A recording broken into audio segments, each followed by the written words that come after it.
नमस्कार, मैं विकास। आज के इस नए वीडियो में आप सभी का स्वागत करता हूं। दोस्तों, यहां पर आज हम बात करने वाले हैं एनएफसी न्यूक्लियर फ्यूल कॉम्प्लेक्स का जो एग्ज़ाम हुआ है, यानी कि जो एग्ज़ाम आपका 8 जुलाई 2021 को हुआ है।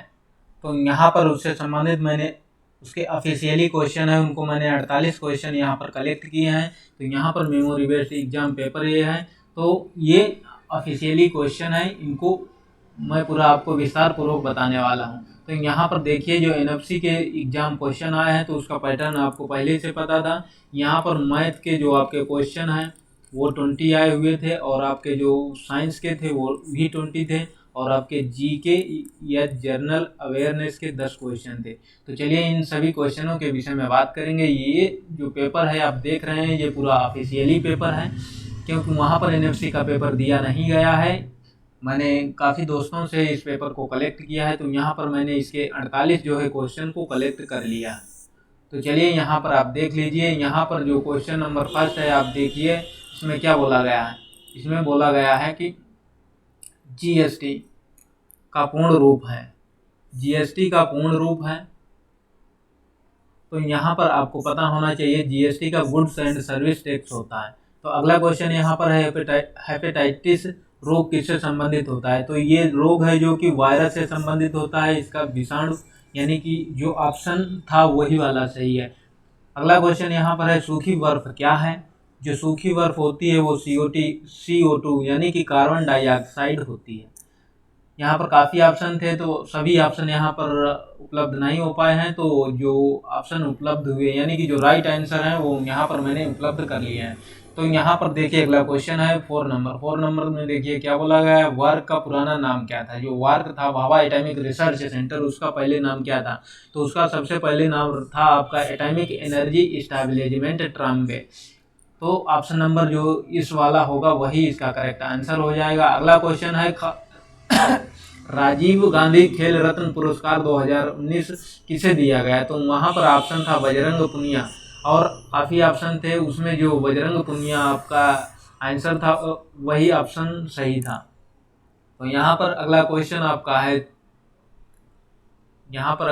आपका है कि चंद्रयान, जो चंद्रयान 2 है, 2 के रोवर का नाम क्या था। तो जो चंद्रयान 2 था उसका जो रोवर था उसका नाम था प्रज्ञान, और यहाँ पर जो लैंडर था उसका नाम था विक्रम।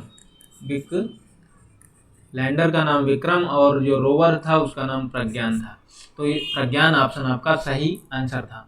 तो अगला क्वेश्चन यहाँ पर है 7वां नंबर। यहाँ पर देखिए क्या बोला गया, भारत में बुलेट ट्रेन किन किन शहरों के मध्य चलाई जाएगी। भारत में जो बुलेट ट्रेन चलाई जाएगी वो किन किन शहरों के मध्य चलाई जाएगी। तो वो यहाँ पर आपको पता होना चाहिए, मुंबई और अहमदाबाद के बीच में चलाई जाने वाली है। 2019 का जो नोबेल पुरस्कार रसायन के क्षेत्र में किसको मिला है। तो यहाँ पर स्टैनली, गोल्डन, अकीरा, यासिनो, इस तरीके से जो ऑप्शन थे वो वाला आपका ऑप्शन करेक्ट हो जाएगा। अगला क्वेश्चन यहाँ पर आप देख लीजिए, 8 नंबर का जो क्वेश्चन है वो है कि 2018 का दादा साहब फाल्के पुरस्कार किसे प्रदान किया गया था। तो यहाँ पर इसका ऑप्शन था अमिताभ बच्चन, इसका राइट आंसर था। चलिए अब अगला क्वेश्चन 9 की तरफ बढ़ते हैं। यहाँ पर एशिया का पहला, यानी कि एशिया का पहला परमाणु रिएक्टर कौन सा था। तो एशिया का जो पहला परमाणु रिएक्टर था वो अप्सरा भारत में स्थित है। तो यहाँ पर परमाणु रिएक्टर था वो भारत में था। तो यहाँ पर अगला क्वेश्चन है, विश्व की सबसे ऊंची प्रतिमा कहाँ है।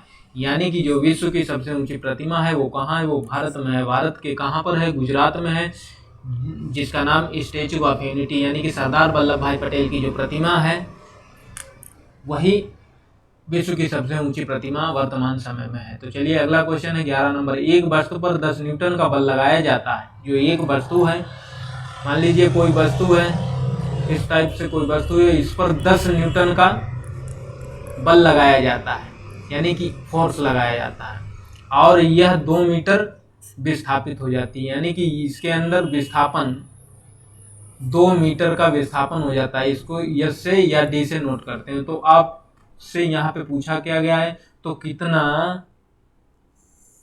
कार्य किया जाएगा। तो कितना कार्य किया जाएगा, देखिए यहाँ पर 20 जूल आपका आंसर आया। तो कैसे आएगा, तो आपको पता होना चाहिए जो कार्य का फार्मूला होता है क्या होता है, कार्य बराबर बल गुणे बल की दिशा में विस्थापन। तो यहाँ पर आपको विस्थापन दिया गया है कितना 2 और 10 न्यूटन का बल लगाया जाता है यहाँ पर, और 2 मीटर यहाँ पर क्या है विस्थापन है। तो 10 तो कितना हो जाएगा 20 न्यूटन मीटर, या इसको हम जूल भी बोलते हैं। ठीक है, चलिए अगले क्वेश्चन की तरफ बढ़ते हैं। अगला क्वेश्चन यहाँ पर है क्वेश्चन नंबर 12। देख लीजिए, इसमें बोला गया है कि 1 माइक्रोन कितना होता है। जो 1 माइक्रोन होता है वो कितना होता है, वो 0.01 मिलीमीटर होता है। आपका जो 1 माइक्रोन और आपका जो 1 मिलीमीटर होता है उसमें आपके 1000 माइक्रोन होते हैं, 1000 माइक्रोन होते हैं, आपको पता होना चाहिए। तो इसका ऑप्शन नंबर ये जिसमें था वही ऑप्शन सही हो जाएगा। क्वेश्चन नंबर 13 है। देखिए इसमें क्या बोला गया, इनमें से कौन सी राशि सदिश नहीं है।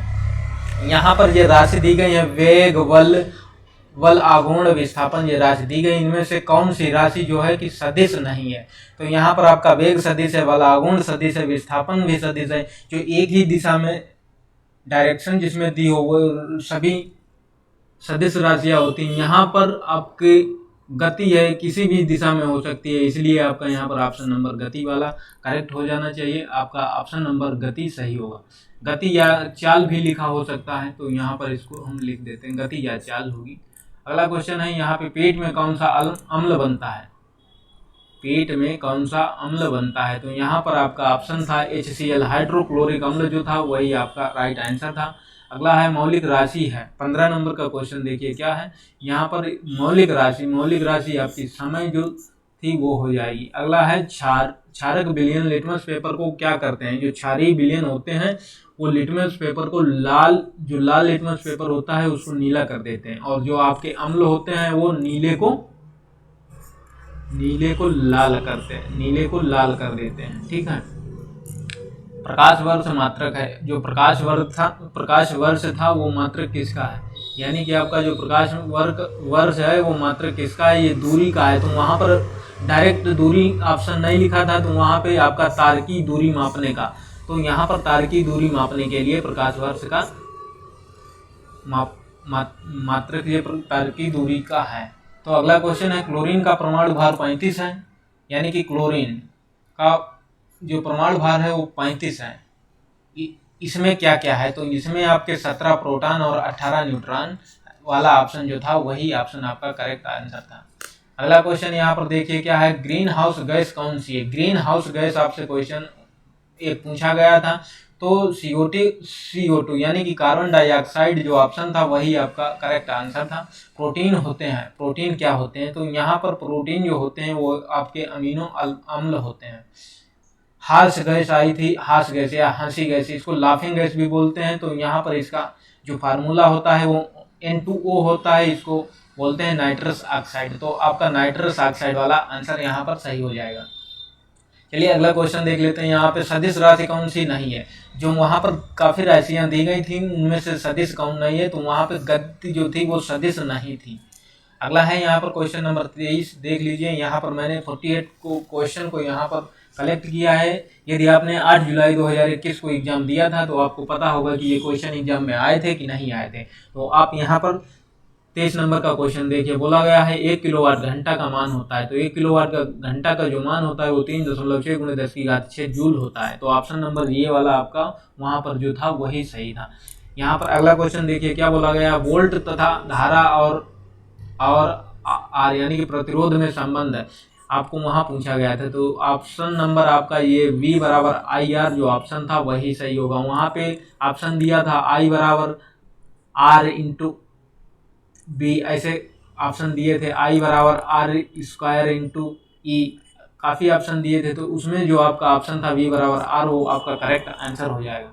चलिए अगले क्वेश्चन की तरफ बढ़ते हैं। यहाँ पे देखिए अगला क्वेश्चन है जो यहाँ पर 25 नंबर बोला गया है, यूरेनियम 235 का उपयोग किया जाता है। जो यूरेनियम 235 होता है इसका उपयोग कहाँ किया जाता है, नाभिकीय संयंत्र यानी कि न्यूक्लियर प्लांट में इसका उपयोग किया जाता है। सबसे अधिक विद्युत ऋणात्मक तत्व आपसे पूछा गया था। क्वेश्चन नंबर ये 26 यहाँ पर मैंने सीरियल डाल दिया है, आपके पेपर में इसका सीरियल अलग होगा, लेकिन यहाँ पर मैंने कलेक्ट क्वेश्चन किए हैं तो इधर उधर हैं। सबसे अधिक विद्युत ऋणात्मक तत्व कौन सा है, तो यहाँ पर आपका ऑप्शन फ्लोरीन, ब्रोमीन इस तरीके से थे, तो वहाँ पे जो विद्युत सबसे ऋणात्मक है वो आपका फ्लोरीन ऑप्शन करेक्ट आंसर था। अगला क्वेश्चन यहाँ पर देख लीजिए 27 नंबर में क्या बोला गया है, प्राकृतिक मुख्य गैस कौन सी है, तो प्राकृतिक मुख्य गैस कौन सी है, तो आपका जो ऑप्शन नंबर वहाँ पर था मीथेन CH4, तो वो आपका राइट आंसर था। रेडियो एक्टिविटी की इकाई है, रेडियो एक्टिविटी की इकाई जो है वो क्या है, तो रेडियो एक्टिविटी की इकाई वेक्यूरल होती है, तो यहाँ पर आपका ऑप्शन वेक्यूरल वाला सही होना चाहिए। जो सही है तो वहाँ पे काफ़ी ऑप्शन दिए गए होंगे। तो चलिए अगले क्वेश्चन की तरफ बढ़ते हैं। अगला क्वेश्चन यहाँ पर देखिए क्या बोला गया है, इसमें बोला गया है एक कार की चाल, एक जो कार है उसकी चाल है 100 किलोमीटर प्रति घंटा, तो 5 घंटे में कितनी दूरी तय करेगी। तो आपको पता होना चाहिए दूरी बराबर चाल बराबर दूरी बटे समय होता है, चाल बराबर दूरी बटे समय आपका होता है। तो आपसे यहाँ पर पूछा है दूरी कितनी तय करेगा, तो दूरी को इधर रखिए, तो दूरी बराबर आपका हो जाएगा चाल गुणे समय। तो चाल कितनी है आपकी 100 किलोमीटर और टाइम आपका दिया है 5, तो हो जाएगा ये इसका ऑप्शन 500 आंसर, यानी कि 500 किलोमीटर 5 घंटे में दूरी तय कर लेगी। चलिए अगले क्वेश्चन की तरफ बढ़ते हैं। यहाँ पे देखिए अगला क्वेश्चन यहाँ पर क्या बोला गया है, अगला जो क्वेश्चन है वो देखिए 5.8 किलोमीटर है, तो इसमें कितने मीटर है। इस टाइप से बहुत नॉर्मल क्वेश्चन आए थे मैथमेटिक्स और साइंस के, और आपके जीके के भी सब साधारण क्वेश्चन थे। यहाँ पर काफ़ी लोगों ने पूरा पेपर हल कर दिया होगा। तो यहाँ पर देखिए 5.8 किलोमीटर कितने, इसमें कितने मीटर होते हैं, तो 1 मीटर में आपको पता है, 1 किलोमीटर में कितने मीटर होते हैं, तो आपके 1000 मीटर होते हैं। ठीक है, तो 5 में आपके 5000 मीटर हो गए और 800 में 800 मीटर हो गए, तो आपके 5800 मीटर इसका जो राइट आंसर हो जाएगा।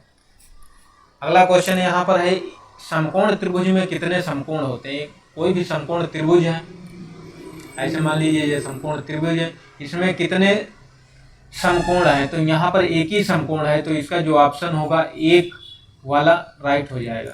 चलिए अगला क्वेश्चन देखिए बहुत नॉर्मल है। यहाँ पे दिया गया है 0,4 किस अक्ष पर स्थित होगा, तो आपका एक्सिस ऐसे होता है XY, तो ये आपका X अक्ष होता है और ये आपका Y अक्ष होता है। तो इधर पॉजिटिव वाले होते हैं, इधर आपके निगेटिव। तो यहाँ पर 0,4 बोला गया है, तो 0 X एक्सिस पे 0 चला है, Y एक्सिस पे 4 चला है, तो किधर की दिशा में चला है, देखिए इधर 4 पॉजिटिव में गया है। तो पूछा गया किस एक्सिस पर स्थित है, तो यहाँ पर आपका जो आंसर है वो Y अक्ष जो है इसका राइट आंसर होगा। ठीक है, चलिए अगले क्वेश्चन की तरफ बढ़ते हैं। यहाँ पर देखिए बोला गया है अगले क्वेश्चन में क्या बोला है, अगले क्वेश्चन में इन्होंने बोला है कि बहुपद एक है 7x-4 की घात क्या है, तो इसमें यहाँ पर x की घात, बहुपद की घात सिर्फ 1 है, इसका राइट आंसर 1 हो जाएगा। चलिए अगले क्वेश्चन की तरफ बढ़ते हैं। देख लीजिए यहाँ पर अगला क्वेश्चन है 34 नंबर, इसमें बोला गया है 1.75% का दशमलव मान है, तो आपको इसको कैसे निकालना है। 1.75 परसेंटेज है, तो इसको परसेंटेज हटाइए 100 से, इसको डिवाइड कर दीजिए, इसको कट कर दीजिए, तो जो हो जाएगा आपका 0.0175, जो कि यहाँ पर मैंने पहले से लिख दिया है। इसका राइट आंसर ये है। चलिए अगला क्वेश्चन देखिए, यहाँ पर क्या बोला गया है, बोला गया है आयत के दोनों विकर्ण कैसे होते हैं। जब एक आयत बना लीजिए, इसको देखिए हम थोड़ा बनाते हैं। एक आयत है, थोड़ा टेढ़ा बन रहा है, कोई दिक्कत नहीं, ये कोई आयत है, तो इसके जो विकर्ण होते हैं, विकर्ण कहाँ से कहाँ होते हैं, इस कोने से उस कोने और उस कोने से उस कोने।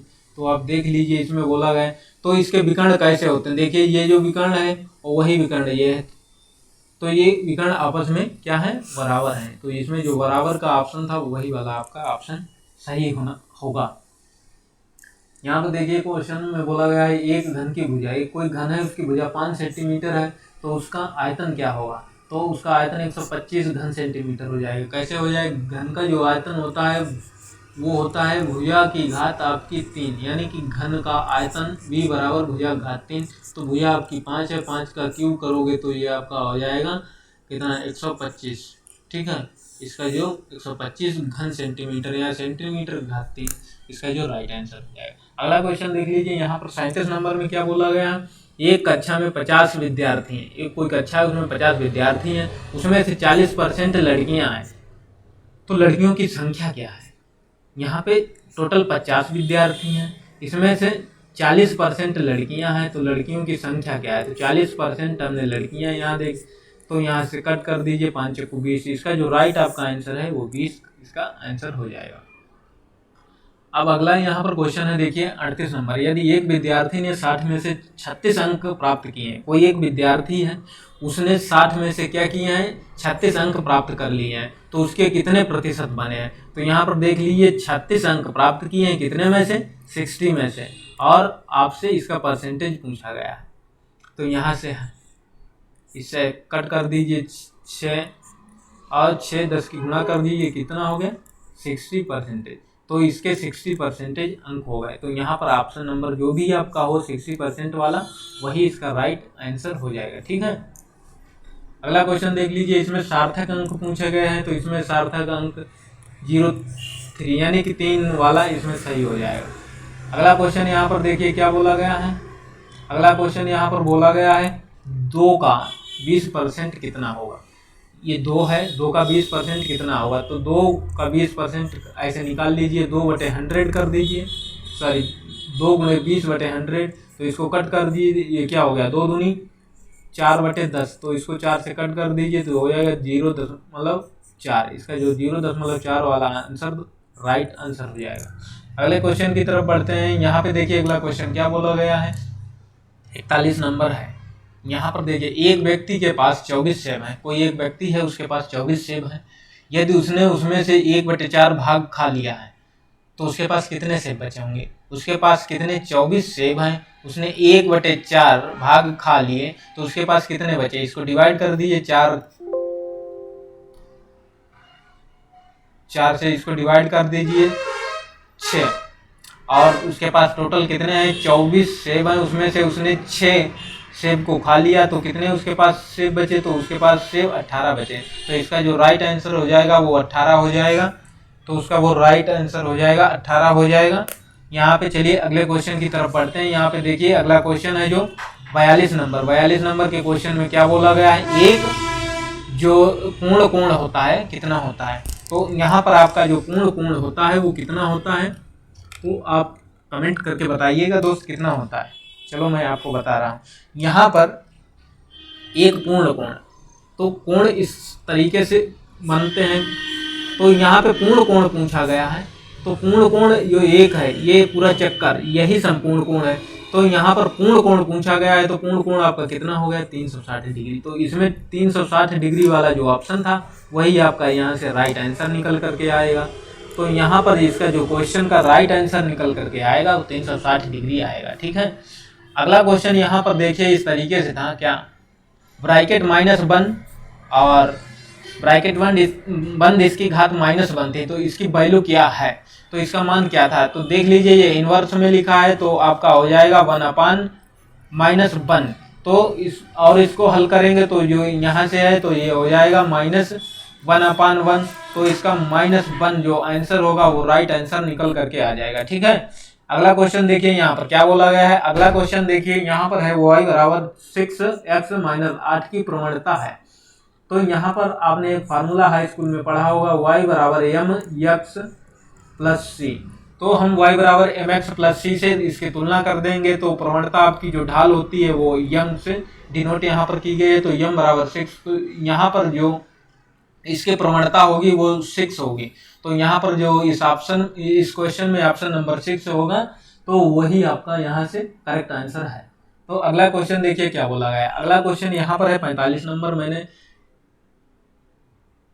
इसको टाइप किया है। तो यहाँ पर देखिए अगला क्वेश्चन क्या बोला गया है, 4xy और 4xy लंबाई तथा 2xy चौड़ाई के आयताकार का क्षेत्रफल क्या होगा। कोई एक आयताकार ऐसा है, मान लीजिए ये आयताकार है, ठीक है, इसकी जो लंबाई है वो 4xy है और इसकी जो चौड़ाई है वो 2xy है।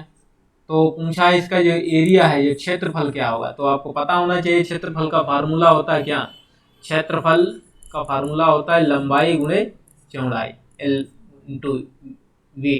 तो यहाँ से देखिए 4xy गुणे 2xy, तो आपका जो इसका राइट आंसर होना चाहिए क्या हो जाएगा, इसको मल्टीप्लाई कीजिए 4 और 2 तो हो जाएगा आपका 8x² y², जो इसका 8x² y² होगा वही इसका राइट आंसर होगा। चलिए अब अगले क्वेश्चन की तरफ बढ़ लेते हैं। अगला क्वेश्चन यहाँ पर देखिए क्या है। यहाँ पर अगला क्वेश्चन इस तरीके से पूछा गया था कि a² - b² किसका गुणनफल है। तो यहाँ पर ऑप्शन दिए थे इस तरीके से a + b, एक ब्रैकेट में दूसरे में a - b, ठीक है, a + b, a + b, a - b, a - b, तो इस तरीके से इसके ऑप्शन दिए थे। तो यहाँ पर a + b, a - b जो इसका है ये वाला राइट आंसर हो जाएगा, ये इसी का गुणनफल है। आप इसको करके भी देख सकते हैं, एक डायरेक्ट फार्मूला भी होता है a² - b² a + b bracket में a + b, ठीक है, इसका जो राइट आंसर है ये हो जाएगा। अगला क्वेश्चन है यहाँ पर अब 47 नंबर। देखिए 47 नंबर के क्वेश्चन में क्या बोल दिया गया है, यहाँ पर बोला गया है log 10 का जो बेस यानी कि आधार है वो भी 10 है, तो इसका मान क्या होगा। आपको पता होना चाहिए कि log में समान आधार पर जो जैसे यहाँ पे मान लीजिए 5 लिखा है तो 5 यहाँ पर लिखा है, तो उसका सदैव मान आपका हो जाएगा 1। ऐसे यहाँ पर मान लीजिए log 25 और 25 लिखा है, तो समान आधार पर जो उसकी वैल्यू होती है वो सदैव 1 के बराबर होती है। जैसे आपका log मान लीजिए यहाँ पे 15 लिखा है तो 15 की वैल्यू पूछी गई हो, तो समान आधार पर ये इसका 1 हो जाता है, तो यहाँ पर इसका 1 आंसर हो जाएगा। अगला क्वेश्चन देखिए 48 है, क्या है log, यह log 1000 का मान क्या है। तो यहाँ पर आपको क्या करना है, log 1000 को हम लिख लेंगे 10⁻3, ठीक है, log में m ऐसे आपने फार्मूला पढ़ा होगा, log m की पावर है जो वो n है, ठीक है, तो ये आपकी सबसे पहले n और log m इस तरीके से आपने फार्मूला पढ़ा होगा, ठीक है। तो यहाँ पर हम 3 × log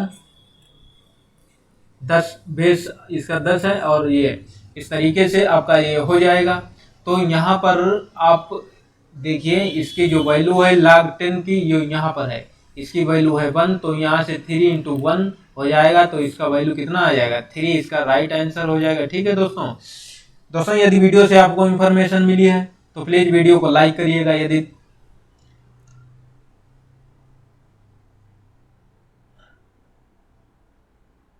यदि आपको इससे संबंधित कुछ इन्फॉर्मेशन मिली है, यदि वीडियो पसंद आया है तो प्लीज़ वीडियो को लाइक करिएगा और अपने दोस्तों में भी शेयर करिए ताकि उनको भी यह जानकारी मिल सके। यदि आप चैनल पर पहली बार विजिट कर रहे हैं तो प्लीज़ चैनल को भी सब्सक्राइब कर लीजिए, जिससे आपको आने वाले हर नए वीडियो की नोटिफिकेशन मिल सके सबसे पहले। तो नमस्कार, thanks for watching, bye bye.